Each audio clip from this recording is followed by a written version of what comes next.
This webinar is going to be about understanding the China visitor market, the types of visitors, the types of tour companies, and changes that we see on the horizon. So it hasn't been that long that Chinese visitors have even been able to come to the US. In 2007, there was a memorandum of understanding signed between the Chinese government and the United States government.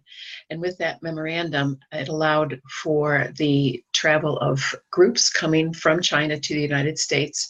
And it was seen as by both governments as a way to increase cultural understanding as well as economic prosperity for both. So it was quite a big deal when that was signed. And the organization NTA, National Tour Association, was involved as well. And their role was to help vet tour operators that wanted to bring groups to the United States, so that there were standards, there was levels of insurance, and other criteria they had to meet. So starting in 2007, any Chinese tour company that wanted to bring tourism tour groups to the United States had to be approved by NTA. That still happens to this day, and many tour operators still belong to NTA. The next big step was in 2014, and that was when the 10-year visa program was enacted. Now, up until then, not only did the Chinese wanting to come visit the United States need to own a passport, but they also had to apply for a visa. And that meant at the time going to an embassy office and having an interview, and sometimes having two interviews.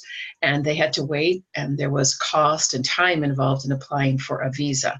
And the visa was good for 1 year. So if someone from China wanted to visit the United States a second time, a few years later, they had to go through the entire process again.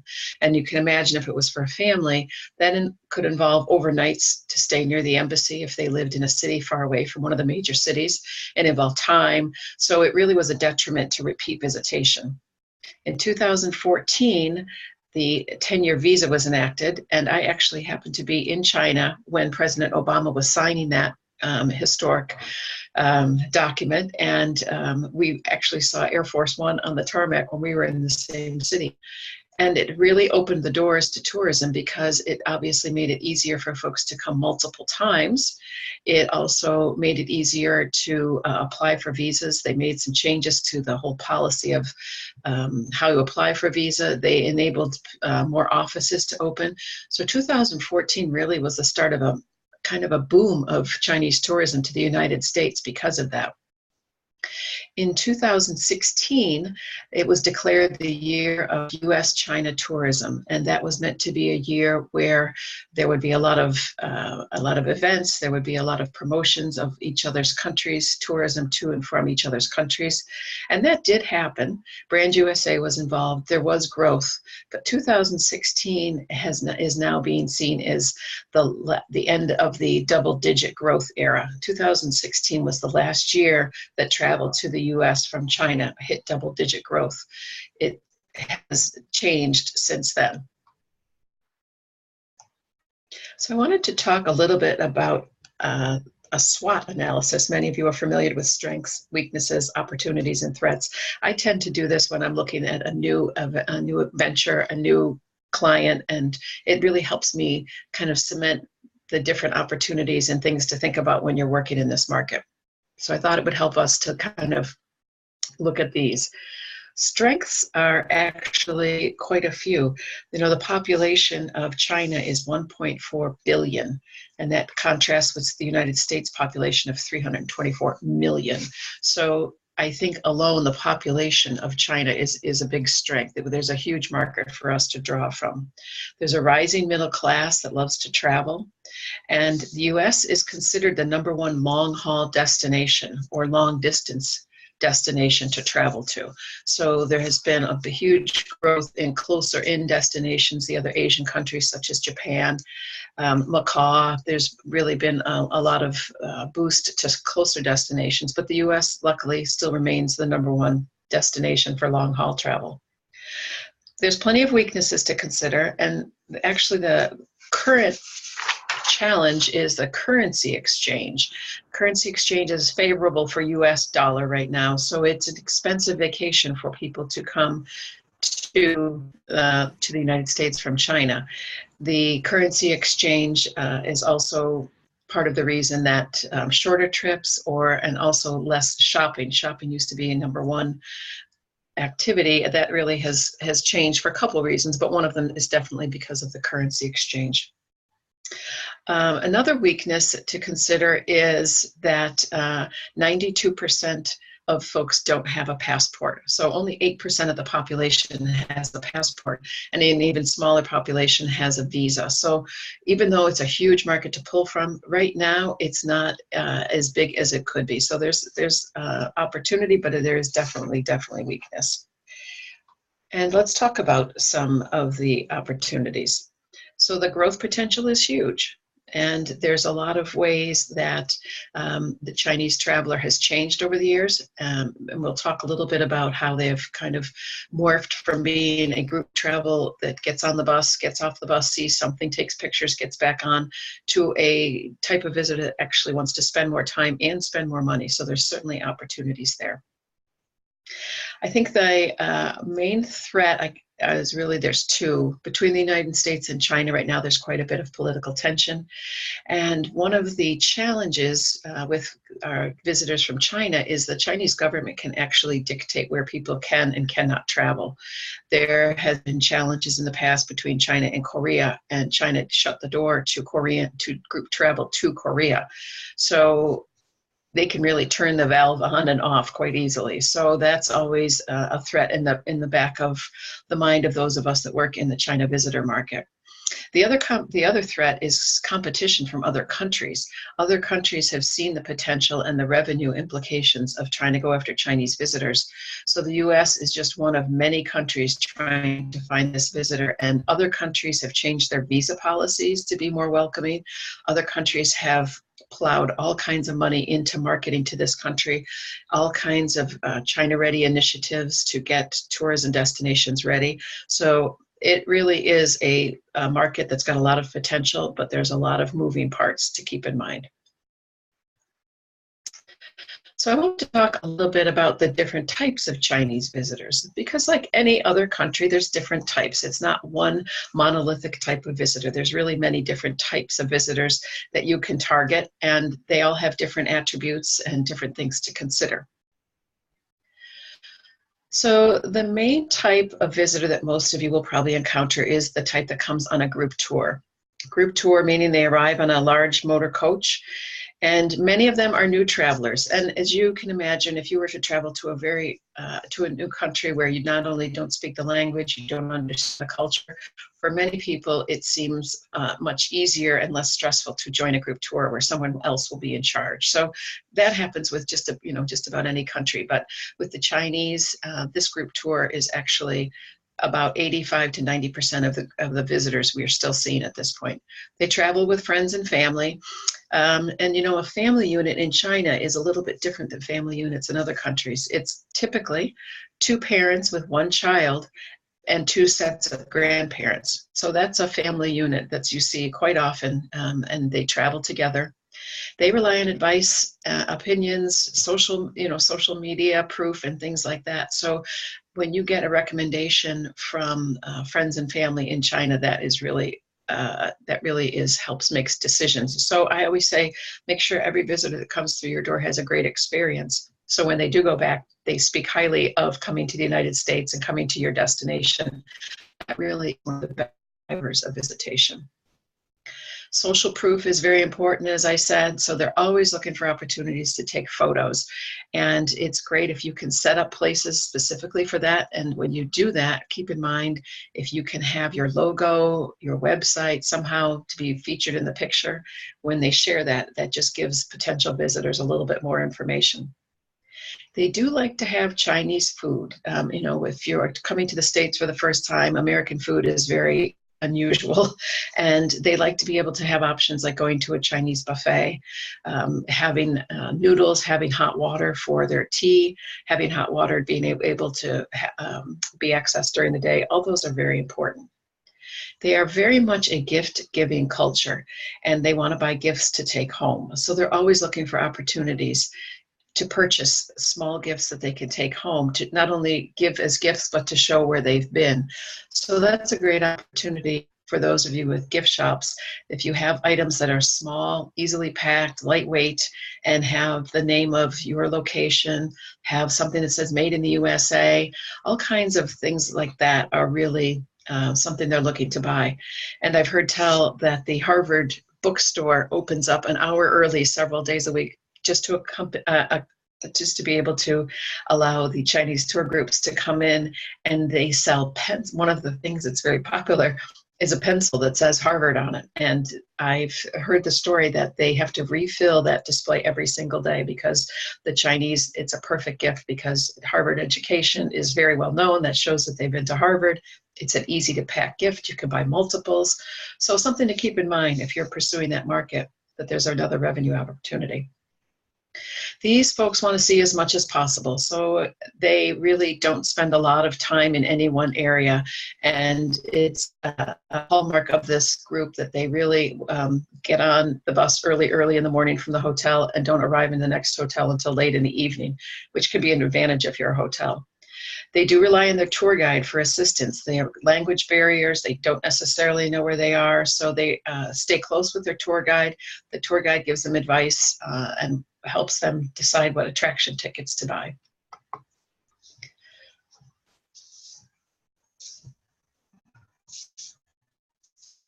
The next kind of group tour is what is on the rise, an FIT or foreign independent traveler, business traveler.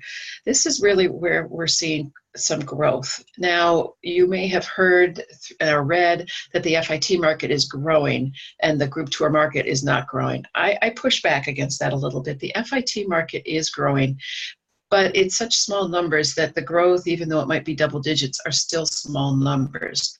But what I have seen is a growth in basically what I call a hybrid group. So it's a group of 10 or 12 people. They typically travel in these Sprinter vans, Mercedes-Benz vans, that can hold them plus their luggage. They travel as a group in that they have arrived and depart at the same time, but they travel differently from a group in that they have a lot more flexibility with their schedule, and sometimes they choose where they want to go. So they do travel, friends and family, or you can see business groups traveling together that have had meetings and then are doing some touring after that. They want to experience the destination. They want to actually spend a little bit more time and feel like they've gotten to know the place. They are much more willing to have unique food, American food. A steakhouse is interesting to this group. They like to try different things. They still want to buy gifts to take home, so a higher price point, but other than that, they still need things that are lightweight. You know, we all have luggage limits these days. They are looking for a unique experience to add into their tours. So it's a great opportunity to add in a behind the scenes tour for these kind of guests, or if there's an opportunity to make something, it's very common to call it DIY in China, do it yourself. So if you have a DIY project, consider developing something like that for these folks. And what's also a little different is the tour guide. They do still have a tour guide, and the tour guide acts as the driver as well as the tour guide, and also really provides a higher level of service. Typically the tour guides that are on these groups are the more seasoned tour guides. They do a terrific job, and it's a very high level tour. And really this is where we're seeing growth. The good thing about it is there's revenue opportunities, and there's different elements you can add in that a smaller group can take advantage of that larger groups can't. Another group to consider is the local market. ABC stands for American Born Chinese. So think of people that live in Chinatown in New York or Chinatown in San Francisco. They are living in the States, but are maybe first generation Chinese. So they have some attributes of a regular group tour visitor from China, but also there's a lot of opportunity with them. You know, they do travel year round, so they're not just a visitor that comes from April to October. You're more likely to get tours that feature those kind of visitors in the off season. There might still be language barriers, so they are very happy to have anything in Mandarin, whether it's signs or handouts, things like that. That's still their native tongue. One of the nice advantages is that they will take multiple trips with the same operator. So a lot of tour operators will produce a monthly trip, and that's just a day trip or a one-night trip or possibly a two-night trip. And these visitors may have gone on it before, but they may go again. The other element to consider is when they have a family visiting from China, they're familiar with the tour operator, they're familiar with the tour, so they're much more likely to sign up and do that again. So repeat visitors with this market are really an advantage. They want to buy gifts. Who doesn't want to buy gifts? And they're willing to try experiences. What I have seen is perhaps the first time they come on a tour, they'll just do the basic tour. But once they're familiar with an area, they'll add on some other elements and tend to maybe do a hybrid tour. And then student groups. This is a rising market. There's a lot of logistics involved in student groups. One of the interesting things to consider is actually the students can be as young as 9 years old traveling to the United States, which always surprises me. But from middle school up through high school and college, this is a growing market. The family tends to come and visit either on the front end or the back end, so you get visitation there. One of the challenges is a lot of these groups like to have homestays, meaning they don't really want to stay in hotels. If it's a summer season, they will stay in a college campus, but they're looking for opportunities to stay in homes so they can get to know people in the United States. So that may be a level of logistics you don't want to get involved in. But another element that's important for them is an educational component. They want to be able to say they learned something while they were at your facility. So certificates of completion, if they learned something, opportunities for them to learn leadership or science or math, anything like that. If you have that kind of element, or if you can provide that for a group, this is a great market to look into. All right, so now we've talked about the different types of Chinese travelers. So how do they book their travel? Well, I chose these two photos deliberately. The one on the left is the offices of Ctrip, which is the largest OTA or online travel agency in China. I've been to their offices a few times and it literally looks like something out of the future. There's pods and it's really quite amazing. And on the right side, obviously, everyone's on their phone. Over 72% of Chinese book their travel through a mobile device. So they're not sitting at an old desktop looking, they're looking on their mobile, and they're most likely booking through the OTAs such as Ctrip or WeChat, which we'll also discuss. So Chinese-based operators, besides Ctrip, Alibaba is another big player in the market. There's other agencies throughout China, and they also are working with agencies based in the US. Now, the middle photo is a trade show called CITM that takes place every year at different cities in China, and that's where destinations from around the world come to meet with Chinese tour operators. This happens to be the Brand USA booth at CITM a few years ago. So the tour operators in their offices are always getting more information. Then they also can meet at these trade shows. If you are looking to meet with Chinese-based operators, you certainly can take a sales mission with whether it's your state or a regional office. Brand USA does them. You can go right to tour operators' office. Here's an office I was in recently in Shenzhen, and you can go right into the offices, obviously. But if you're just getting started in this market and you're really not ready to go to China yet, you're just trying to get your feet on the ground and get an understanding and start to meet people, Active America China is a great trade show that takes place different destinations every year, and it's a 3-day event that has a combination of Chinese-based operators that come to the States for this, as well as US-based receptive operators. And IPW, which is one of the largest tourism trade shows, takes place every year at another different destination, and they have a growing number of Chinese buyers that come. I believe last year there was well over 40 buyers from China that came. So if you're looking to start meeting with buyers in China but aren't quite ready to go to China yet, I would suggest looking into those two shows. Now, I just wanted to pop this in real quick because it can be a bit confusing. There's a lot of interwoven organizations and working back and forth. And Ctrip, as I mentioned, the largest online travel agency in China, developed a partnership a few years ago with these 3 companies, all based in the US: Tours for Fun, Sea Tour Holiday are based on the West Coast. Universal Vision, which is now known as Jupiter Vision, is the largest Chinese operator on the East Coast. And these four companies all partnered together and agreed to sell each other's product. So if you are on the East Coast and you work with Jupiter Vision, your product is probably, most likely, already on Sea Trip. And again, if you're on the West Coast and you work with either Sea Tour Holiday or Tours for Fun, Sea Trip is already carrying your product, which is great for all of us.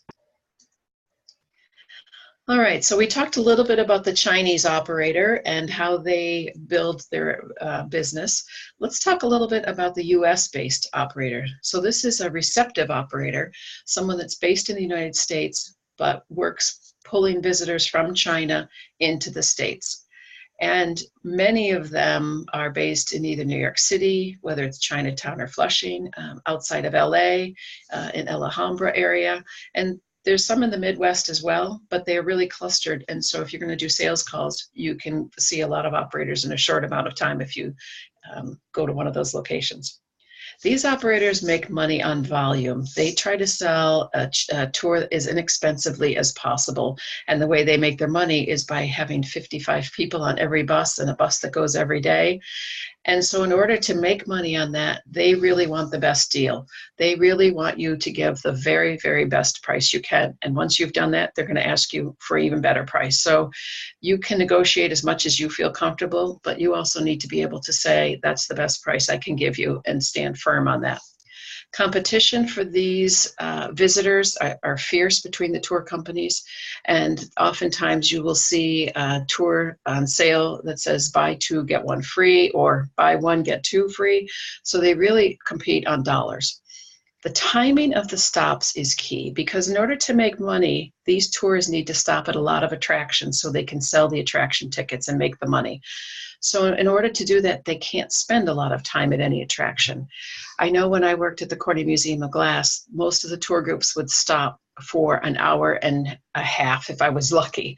And our average visitor would spend almost 4 hours at the museum. But we just knew that the tour groups were not going to stay that long. We did everything we can to make sure they saw the best of the best things there, and helped them make sure they could get off the bus and into the museum quickly, and back on the bus and out of the museum parking lot and back onto the road as quickly as possible. So if you can understand that and help them be able to be efficient, that really does help.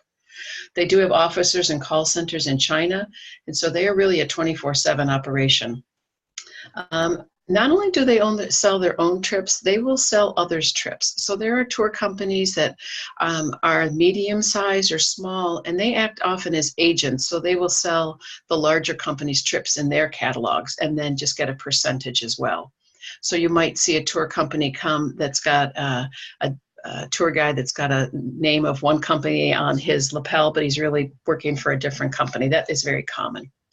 One of the advantages, they do really want a good price, but one of the advantages is they bring year-round business. So I often say there's a lot of times no one else shows up in the middle of February except a tour bus from our favorite Chinese tour operator. So they try to run business and try to run tours all year long. So keep that in mind when you're negotiating a price. It might be a narrow margin, but on volume, you'll make up for it. And something also to consider if you're an attraction is the tour guide typically sells the attraction tickets on the bus.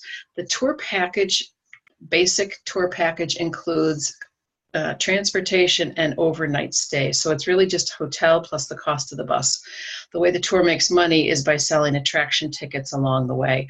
And so as they're on their way to your attraction, the tour guide will be saying why folks should buy the ticket, what they're going to see. And so any tools you can give the tour guide to help them be able to sell your attraction is really a win-win for both of you. So another type of US-based operator who doesn't necessarily work so much on the volume are the types that specialize in these hybrid groups, government groups, or MICE groups, meetings and incentive groups. They make money on the level of service and unique itinerary elements. So again, these are the tour companies that will call and ask you about adding a DIY project, or do you have a special dining room could possibly someone give them a meet and greet or something like that. So there's groups that will do very high-end dinners that will pay extra to actually have the mayor come and give them a greeting and that sort of thing. So this type of visitor is not as much on volume, but there is revenue opportunities. They again have offices in China. As I mentioned, these business groups enjoy official greetings, and it can be something as simple as the head of one of the businesses in town coming and having lunch with them. That makes them feel special, and it really gives an interesting flair to the event. Now, in these type of tours, all attraction tickets are included because this is just an all-inclusive price, like most group tours that we see in the United States. And the tour guide does not need to worry about selling anything. The tour guide, as I mentioned before, often acts as the driver and the concierge and takes care of everything. So what is your role in getting Chinese visitors? We talked about the different types of visitors. We talked about the different types of tour operators. So now we need to understand what is your role in getting Chinese visitors. Well, the number one thing is to be China ready. So whether you're in charge of a destination or an attraction, your role is to help your partners and your staff be China ready. And really one of the most important elements in that is to be able to welcome groups. I've spoken earlier about the fact that most Chinese still arrive by bus groups. So if you can accommodate 55 people at once, if you have parking for a bus, that is really the barrier to entry if you do not, because this is how they travel. So if you're already welcoming tour groups, you've got a good foot in the door already. You need to make sure your staff have basic training and feel comfortable welcoming guests from other countries. So there's ways to have them understand the culture. There's ways to make them feel comfortable speaking with people in a different language. And it's good to practice. We've done in the past, taught all the staff how to say hello and thank you. And it really goes a long way when you can say that in someone's native language. I also suggest partnering with the region and your state to see if there's training opportunities they can provide. Because when they bring in someone that has experience doing China Ready training, that will give you a lot of tools. It will help your partners feel more comfortable. And your region and your state may also have opportunities such as FAM trips, perhaps a sales mission. There's a lot of elements to take into consideration, and so you really should reach out and take advantage of everything you can. Anyone that's known me a little while knows I'm a big proponent of WeChat. That's a social media app the Chinese use to communicate. And this market, working with Chinese tour operators, is very much based on relationships. Chinese tour operators like to do business with people they know, like, and trust. So being able to use WeChat and converse with them, if you don't speak Mandarin, as long as you speak WeChat, you'll be in great shape. So I would consider learning WeChat and using it regularly. And also, I think it's important for you to set the expectation of a long-range plan for building this business, because the Chinese business does not come within the first 6 months or first year of you doing initiatives and taking time to meet tour operators and getting to know them. It really is a several-year commitment. But I promise you, once you understand the product they're looking for, make friends and build relationships with them, the business will start to come. And once one Chinese tour operator starts bringing visitors to your destination, the chances of others starting to follow is great. So I want to just touch quickly on what I'm seeing in the future. New destinations, because many of the visitors have already been to the New York and Orlando and Las Vegas and LA and San Francisco and the Grand Canyon. So those of us in second and third tier destinations have some opportunity ahead of us. So if you start working on becoming China ready, and then you will be able to start accepting those groups that come. Mobile payments are very popular in China. In fact, I would say WeChat Pay and Alipay make up the bulk of how people pay for everything in China. When I was in my recent trip there last fall, even the street vendors take WeChat Pay. So for someone in China to never use a wallet, never use a credit card, but only to use their phone to pay for everything, and then come to the United States and realize that's not what we do here, it's feels very strange, and I feel like those of us that are using mobile payments are possibly losing out on some revenue opportunities. So I strongly encourage you to look into being able to offer WeChat Pay or Alipay. In the future, that's really going to drive purchasing. Now, another trend that I've seen for the last couple of years are Indian groups traveling with some of the Chinese operators. these operators realized they needed to diversify their markets a little bit, and Indian groups tend to travel very similarly to Chinese. They want to see a lot of things at the same time. They are looking for a value-based tour. So you might see Indian groups intermingled with the Chinese groups, and I think that's a trend that will continue, especially if we continue to see a rise in political tensions between the US and China. Agritourism is big also. Not only is it big for our domestic group markets, but the Chinese markets are really interested in it as well.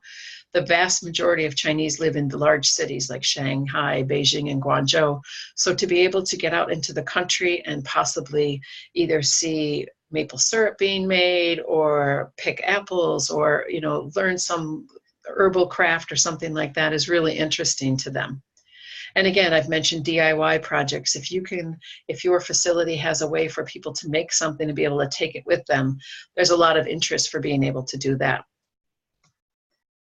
All right, and I wanted to leave you with a few resources that I use. Has research information, it has data. If you're looking to put a report together to give to your leadership team as to why you should consider this market, I think you should look onto these websites. There's visitor data there that can help you build your case. So thank you for joining. I hope you learned a lot about the China visitor market and how someone from China ends up at your facility, and I look forward to helping you in the future.